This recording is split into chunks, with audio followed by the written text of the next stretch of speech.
Assalamualaikum warahmatullahi wabarakatuh. Kita bertemu kembali di kesempatan ini. Pertama-tama kita bersyukur kepada Allah Subhanahu wa taala dengan mengucapkan alhamdulillahirabbil alamin.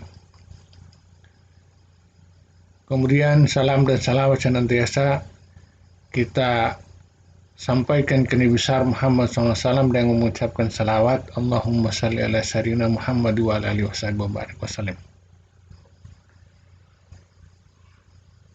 Pada malam hari ini atau pada kesempatan ini saya akan membuat video pembelajaran terkait dengan mata kuliah dasar-dasar komunikasi tentang komunikasi bisnis kemitrausahaan. Sekali lagi tentang mata kuliah komunikasi bisnis dan kemitrausahaan. Ini adalah pertemuan pertama, maka akan kita sampaikan atau akan kita bahas tentang konsep-konsep dasar, atau di sini saya kasih judul dasar-dasar komunikasi bisnis. Kita akan melihat atau akan memahami tentang makna daripada konsep komunikasi bisnis itu sendiri. Kemudian setelah itu kita gabungkan kata komunikasi dengan bisnis menjadi satu kata majemuk untuk dimengerti atau dipahami. Ini adalah kuliah perdana, masih sebatas kita membahas konsep-konsep dasar saja dulu. Tetapi sebelum kita masuk ke pembahasannya, perlu saya tandaskan di sini bahwa ini hanya merupakan satu mata kuliah di dalam lingkup manajemen. Dengan demikian, kita tidak akan berdalam-dalam pembahasan komunikasinya, karena kalau bicara tentang komunikasi secara meluas itu tentunya ada pada misalnya fakultas atau program studi yang belajar khusus tentang komunikasi baru mendalam. Nah, kita hanya mengambil sebagai mata kuliah terapan terkait dengan konsentrasi kita atau program studi kita, yaitu manajemen dan bisnis. Oke, itu sebagai prolog saja. Kemudian kita masuk. Yang pertama kita mau memahami dulu pengertian daripada kata komunikasi. Saya baca istilah komunis atau komuniko, itulah asal kata komunikasi, di mana kata ini berasal dari bahasa Latin yang bermakna atau yang artinya adalah membangun kebersamaan antar dua orang atau lebih. Ya, jadi kata komuniko atau komunis ya bukan komunis paham, bukan komunis biologi tapi ideologis, tetapi komunis sebagai satu kata yang berasal dari bahasa Latin yang kemudian berkembang menjadi istilah komunikasi, di mana arti daripada kata komunis atau komuniko itu sendiri adalah membangun kebersamaan antar dua orang atau lebih. Nah, itu. Jadi kata membangun kebersamaan berarti melibatkan lebih dari satu orang, apakah satu orang dengan satu orang lain, satu orang dengan dua orang, satu orang dengan satu kelompok, dan seterusnya. Kemudian selanjutnya kata itu setelah dia menjadi sebuah ilmu yang dipelajari, kemudian mendapatkan definisi daripada para ahli, maka kata komunikasi itu sendiri didefinisikan menurut para ahli. Nah, di sini ada satu definisi daripada kata komunikasi itu menurut Everett M. Roger pada tahun 2004. Beliau mendefinisikan kata komunikasi yaitu merupakan suatu proses di mana dua orang atau lebih melakukan pertukaran informasi terhadap satu sama lain yang pada gilirannya akan tiba pada pemahaman secara bersama. Nah, ini jadi menurut Everett ini dia mendefinisikan kata komunikasi yaitu mengandung kata proses, makna proses, di mana proses itu melibatkan dua orang atau lebih. Kemudian apa yang mereka proses itu terkait dengan penukaran informasi antar mereka terhadap satu sama lain. Nah, lalu kemudian tujuannya adalah pada akhirnya mereka sama-sama memiliki pemahaman yang sama terhadap sebuah permasalahan. Jadi ada proses melibatkan lebih daripada satu orang. Kegunaannya adalah dalam rangka saling menukar informasi, di mana informasi itu dari si A kepada si B atau dari si A kepada satu kelompok, yang pada gilirannya mereka semua akan dapat memahami secara bersama-sama terhadap suatu informasi. Nah, itu penjelasan terhadap definisi komunikasi menurut Evert Roget pada tahun 2004. Oke, jadi di sini kita sudah paham tentang istilah daripada kata komunikasi itu berasal dari bahasa Latin, kemudian definisi menurut Evert. Saya kira nanti Anda baca seterusnya. Jadi materi ini saya sudah kirim secara utuh melalui Google Class, kemudian melalui video ini saya menjelaskan halaman demi halaman. Oke. Dari perkembangannya kemudian tadi berasal dari kata bahasa Latin, kemudian didefinisikan menurut Evert, lalu selanjutnya bisa dapat diuraikan lebih dalam terkait dengan kata komunikasi itu. Nah, di sini bisa kita menjelaskan atau kita menguraikan lebih mendalam. Ada konsideran atau ada tulisan di sini. Komunikasi adalah sebuah proses interaksi untuk berhubungan dari satu pihak ke pihak lainnya, yang pada awalnya berlangsung sangat sederhana, dimulai dengan sejumlah ide-ide yang abstrak atau pikiran dalam otak seseorang untuk mencari data atau menyampaikan informasi yang kemudian dikemas menjadi sebentuk pesan untuk kemudian disampaikan secara langsung maupun tidak langsung menggunakan bahasa berbentuk kode visual, kode suara, atau kode tulisan. Nah, ini. Jadi penjelasan yang ini lebih terperinci terkait dengan definisi tadi menurut Trigger tadi. Kata proses. Nah, di sini kata proses. Kata proses interaksi untuk berhubungan dari satu pihak ke pihak lainnya. Nah, itu jadi proses untuk ada hubungan, proses yang membuat hubungan antara satu orang kepada orang lain. Yang pada awalnya berlangsung sangat sederhana, dimulai dengan sejumlah ide-ide yang abstrak. Nah, artinya proses daripada komunikasi itu awalnya itu daripada berlangsung sangat sederhana dan muncul daripada pikiran-pikiran atau ide-ide seseorang yang sifatnya abstrak, masih dalam pikiran dia, masih dalam angan-angan dia, masih dalam dalam hati, suasana hati dia. Kemudian apa yang ada dalam otaknya itu didukung dengan data yang lain, lalu kemudian dijadikan sebagai sebuah informasi.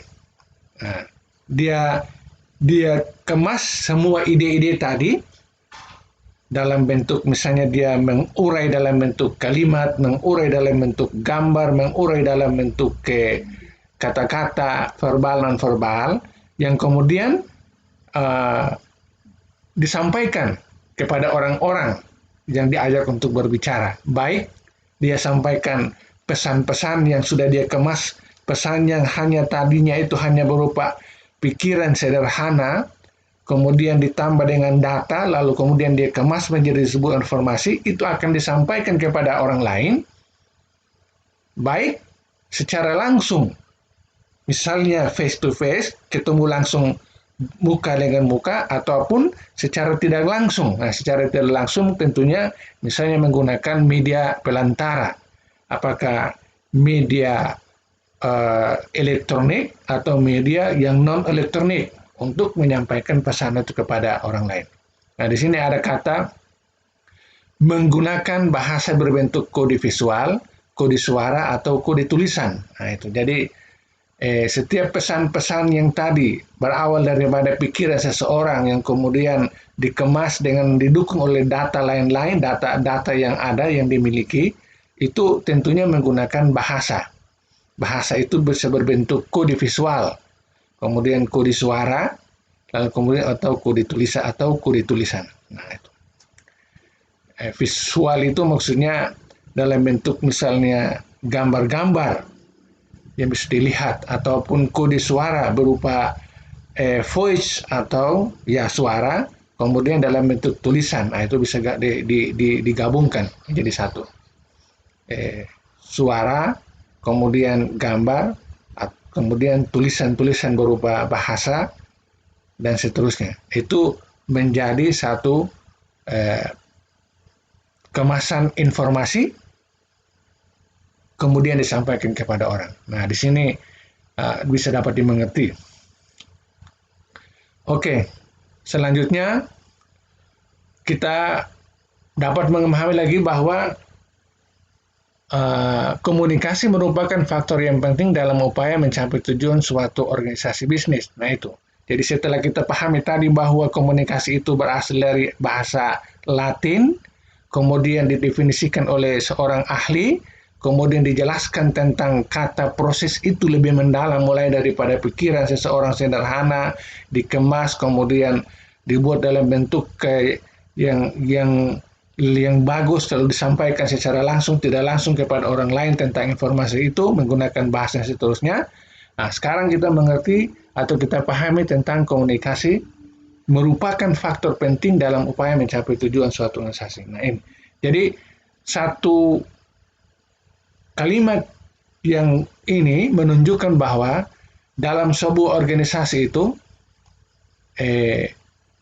komunikasi itu merupakan salah satu faktor yang sangat penting dalam rangka membangun sebuah organisasi untuk mencapai tujuannya. Nah, kata faktor ini berarti banyak hal sebetulnya. Suatu organisasi mencapai tujuan, ada banyak hal yang akan mendukung untuk mencapai tujuan itu. Nah, karena dia banyak hal itu, makanya disebut dengan faktor. Ada faktor manajemen, dari sisi pemasaran, keuangan, dan seterusnya.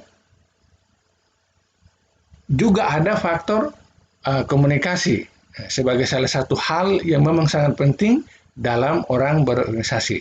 Nah, bayangkan misalnya sebuah organisasi dari atas sampai dari pimpinan teratas sampai pimpinan dari level atas top manajemen sampai kepada middle manajemen, lower manajemen, mereka tidak melakukan proses komunikasi di dalam sebuah organisasi. Dibayangkan bagaimana organisasi itu tentunya tidak bisa berjalan.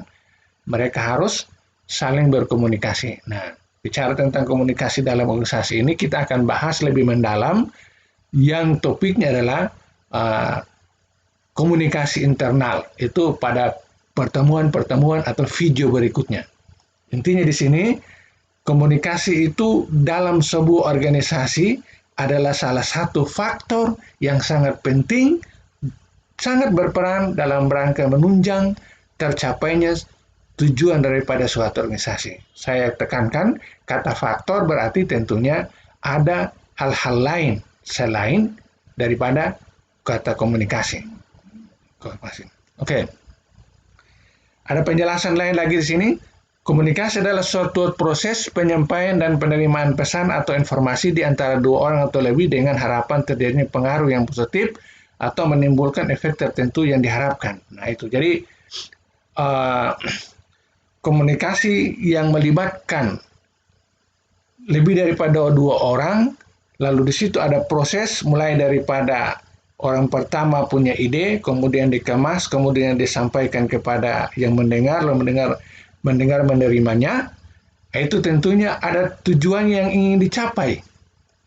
Tujuan yang ingin dicapai yaitu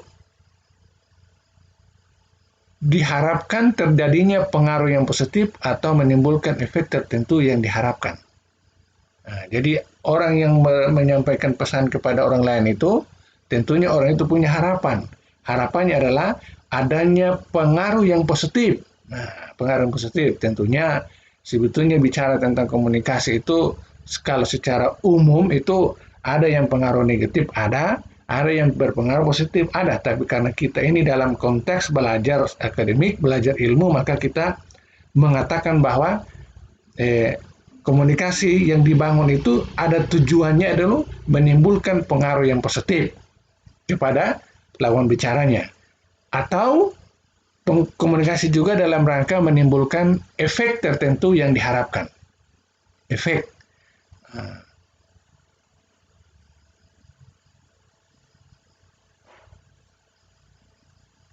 Oke, ini adalah penjelasan-penjelasan tambahan saja. Oke, nah sekarang kita masuk ke uh, komunikasi bisnis. Nah, kalau dari tadi kita hanya baru mengkaji atau menguraikan tentang kata komunikasi. Sekarang baru kita masuk kepada judul mata kuliah kita, yaitu komunikasi bisnis. Ada kata komunikasi, kemudian ada kata bisnis, digabung jadi satu kata, namanya kata majemuk yang memiliki pengertian tersendiri. Nah, tentunya kalau kita mendefinisikan kata komunikasi bisnis, tidak lagi bicara tentang pengertian komunikasi yang kita sebutkan tadi, tetapi memiliki makna tersendiri lagi. Ada nuansa komunikasinya, tapi lebih kepada kita bicara bisnis. Oke, sekarang kita mendefinisikan kata komunikasi bisnis.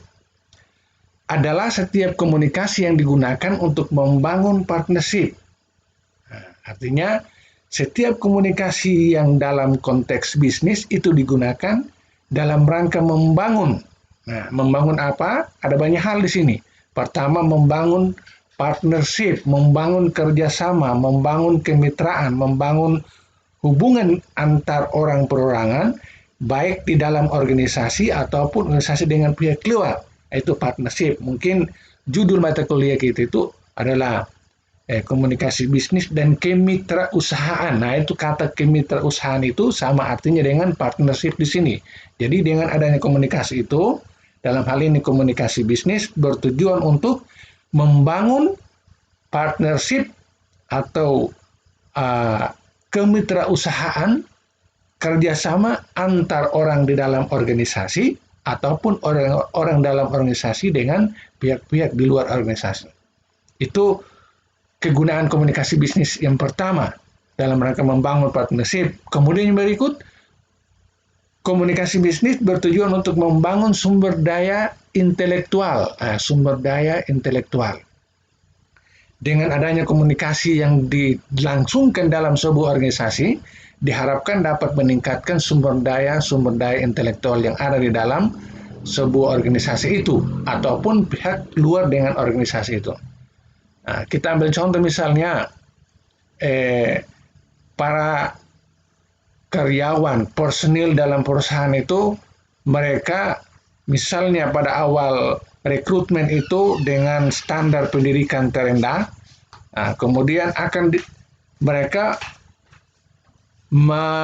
mengikuti pelatihan dan pengembangan yang dilakukan oleh organisasi itu, tentunya proses itu melibatkan para ahli yang didatangkan ataupun para ahli yang ada dalam organisasi itu untuk mentransfer ilmu kepada para karyawan-karyawan itu dalam rangka meningkatkan pengetahuannya. Misalnya seminar-seminar atau pelatihan-pelatihan dan seterusnya. Bahkan dalam rangka peningkatan sumber daya intelektual dalam organisasi itu, ada kewajiban-kewajiban mengikuti jenjang pendidikan tertentu daripada personil anggota organisasi itu sesungguhnya ada unsur komunikasi di dalamnya, yaitu dalam hal ini komunikasi bisnis. Jadi di sini dengan adanya komunikasi bisnis bisa dapat membangun sumber daya intelektual dalam sebuah organisasi atau organisasi dengan pihak luar. Ya, orang diterima dengan ijazah terendah misalnya SMP atau SMA, kemudian di sana ada pelatihan-pelatihan untuk meningkatkan skill atau pengetahuan atau kinerjanya, tentunya ada para narasumber atau pelatih-pelatih yang didatangkan dari luar itu tentunya mentransfer ilmu. Nah, itu sudah masuk aktivitas kegiatan komunikasi terkait dengan organisasi itu yang kita sebut dengan komunikasi bisnis. Kemudian, salah satu faktor lagi yang menjadi titik perhatian daripada komunikasi bisnis adalah membangun atau mempromosikan satu gagasan. Nah, gagasan-gagasan yang ada di dalam sebuah organisasi, setiap individu dalam sebuah organisasi, ya toh, apakah itu seorang pimpinan puncak top manajemen ataupun para level-level middle manajemen ataupun bahkan yang ada pada level terbawah lower management, tentunya di sana adalah orang-orang yang mungkin memiliki pikiran-pikiran, gagasan-gagasan, ide-ide yang terbaik. Nah, bagaimana gagasan-gagasan itu dalam rangka membangun organisasi itu untuk lebih maju? Kalau mereka tidak mengkomunikasikan kepada sesama anggota organisasi itu, baik ke atas ataupun ke samping atau ke bawah dalam suatu organisasi itu. Nah, disinilah peranan daripada komunikasi bisnis itu untuk mempromosikan satu gagasan-gagasan. Nah, misalnya ada gagasan-gagasan terkait dengan inovasi terbaru, perubahan-perubahan terbaru, baik terkait dengan kebijakan, terkait dengan operasional, terkait dengan fasilitas, terkait dengan standar-standar dan seterusnya, itu bisa dikembangkan dengan adanya komunikasi-komunikasi itu, yang tentunya dalam hal ini kita bahas sebagai salah satu bagian penting dalam komunikasi bisnis. Kemudian, komunikasi bisnis bertujuan juga dalam rangka membangun suatu produk, dalam hal ini pelayanan. Nah, itu. Jadi dengan adanya komunikasi bisnis itu tentunya bisa membangun pelayanan-pelayanan di dalam sebuah organisasi. Setiap orang yang ada dalam organisasi itu tentunya ada pelayanan-pelayanan yang mereka lakukan, saling melayani. Bawahan melayani atasan, atasan melayani bawahan, kemudian antar bagian saling melayani, data, informasi, kerjasama dan seterusnya, servis secara internal, ya toh, secara antar tim, antar individu dan seterusnya di dalam itu saling melayani servis terkait dengan tugas-tugas mereka, pekerjaan mereka. Tentunya proses saling melayani itu adalah merupakan bagian daripada kajian komunikasi bisnis.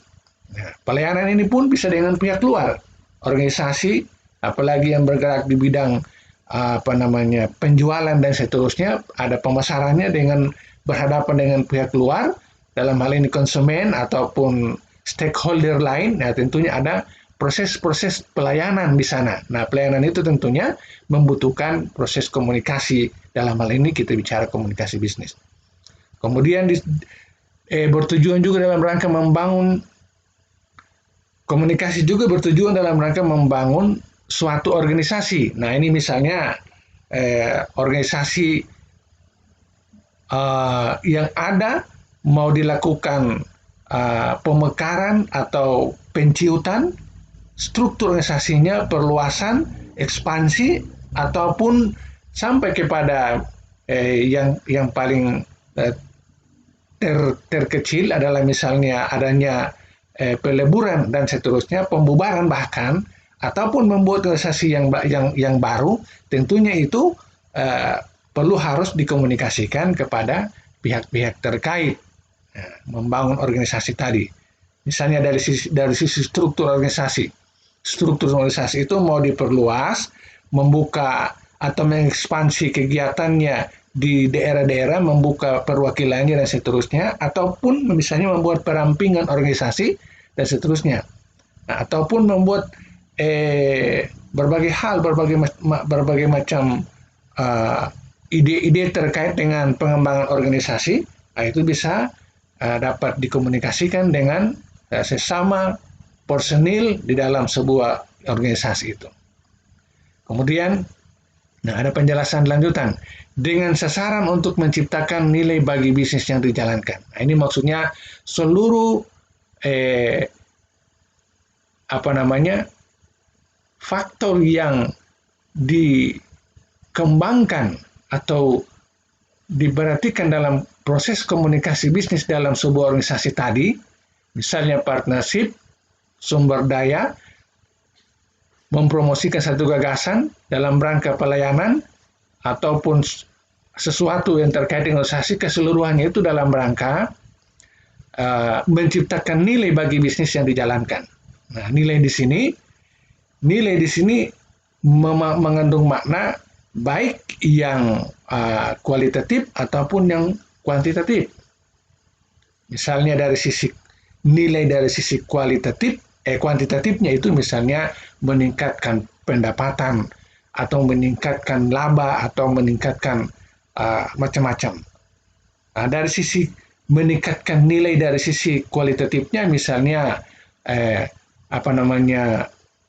nilai tawar, posisi bergening atau pangsa pasar daripada organisasi kita itu misalnya dari sisi pemasarannya atau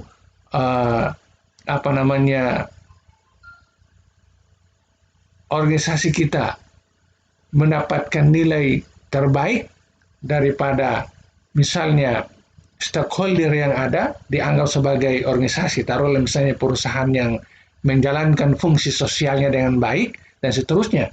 Nah, itu bisa dianggap sebagai nilai, di mana nilai ini didapat atau tercipta daripada proses-proses yang dilakukan dengan peran-peran komunikasi bisnis yang dijalankan tadi.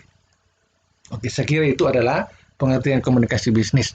Selanjutnya, komunikasi bisnis adalah proses pertukaran pesan atau informasi untuk mencapai efektivitas dan efisiensi produk kerja di dalam struktur dan sistem organisasi.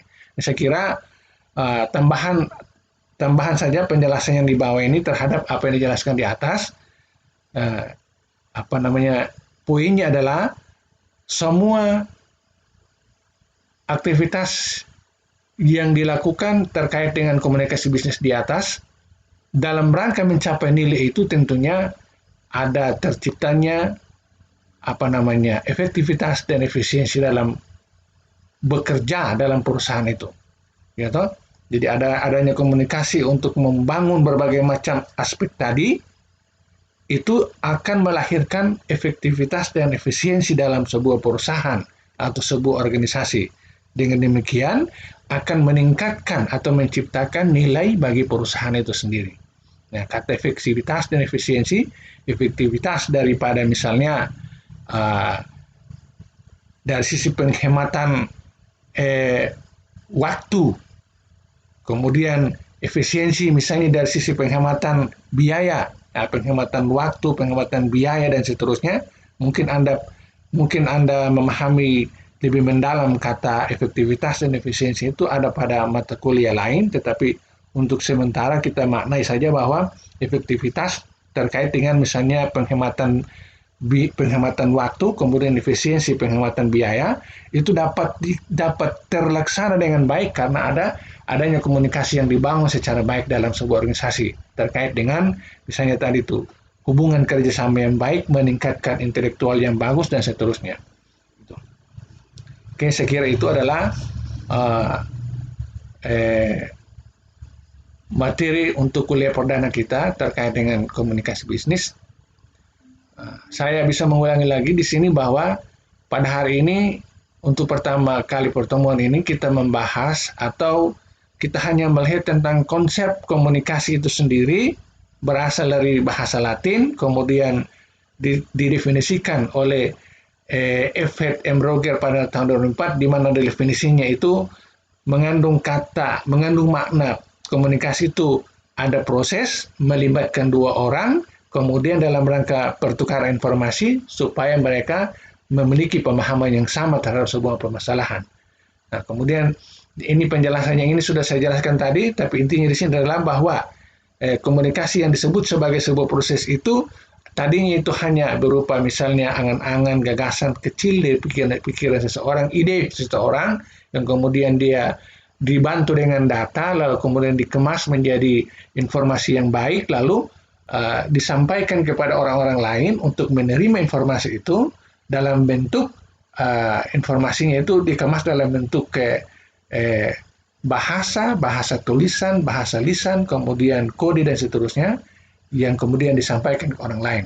Apakah secara langsung ataupun menggunakan perantara, media perantara. Nah, lalu kemudian penjelasan yang berikutnya lagi tadi adalah kita melihat bahwa komunikasi itu merupakan faktor yang sangat penting, satu faktor penting dalam sebuah organisasi. Saya katakan lagi, selain faktor komunikasi, banyak faktor lain dalam sebuah organisasi. Tetapi komunikasi dipandang sebagai satu faktor yang sangat penting karena saya membuat penjelasan tadi dengan berbagai macam contoh, itu bisa dimengerti. Nah, kemudian komunikasi di sini juga ada, sebenarnya ada tambahan lagi di sini. Nah, lalu kita juga sudah membahas terkait dengan pengertian komunikasi, lalu kemudian komunikasi bisnis, kita sudah paham ini, komunikasi bisnis dalam rangka. Jadi saya katakan, kita mendefinisikan kata komunikasi bisnis, tidak lagi mengartikan kata komunikasi, tapi dalam hal ini kita tentunya sudah mengerti makna daripada kata komunikasi itu sendiri di atas, sehingga pemahamannya itu kita terapkan ke dalam kegiatan bisnis. Dengan demikian memiliki makna yang sudah sangat eksplisit, sudah sangat terapan. Dalam hal ini komunikasi bisnis adalah komunikasi yang diterapkan dalam rangka membangun partnership, yang diterapkan dalam rangka membangun sumber daya intelektual, komunikasi yang diterapkan dalam membangun dan seterusnya ke bawah dalam rangka menciptakan nilai dan seterusnya, yang pada akhirnya terciptalah efektivitas dan efisiensi dalam organisasi. Saya kira itu saja. Nanti ada video lain terkait dengan topik yang ini, tujuan komunikasi dan fungsi komunikasi. Oke. Dengan demikian, proses kuliah untuk pertama ini melalui video ini saya tutup dengan mengucapkan banyak terima kasih. Sebelumnya, ada video lain yang sudah saya jelaskan tentang ini, tujuan komunikasi, kemudian fungsi komunikasi. Nah, nanti sudah saya kirim lagi kepada Anda untuk Anda pelajari. Oke. Saya tutup video kali ini dengan mengucapkan banyak terima kasih atas perhatian Anda. Mohon dinonton dan berikan komentar. Isinya adalah sebutkan nama Anda, nomor tamu, kelas, dan cara nontonnya. Apakah download atau nonton langsung di linknya. Nah, itu di video ini. Nah, lalu kemudian video ini dalam hal ini di YouTube. Nah, lalu kemudian Anda minta tolong like dengan subscribe. Oke? Terima kasih. Wabillahi taufiq wal hidayah. Wassalamualaikum warahmatullahi wabarakatuh.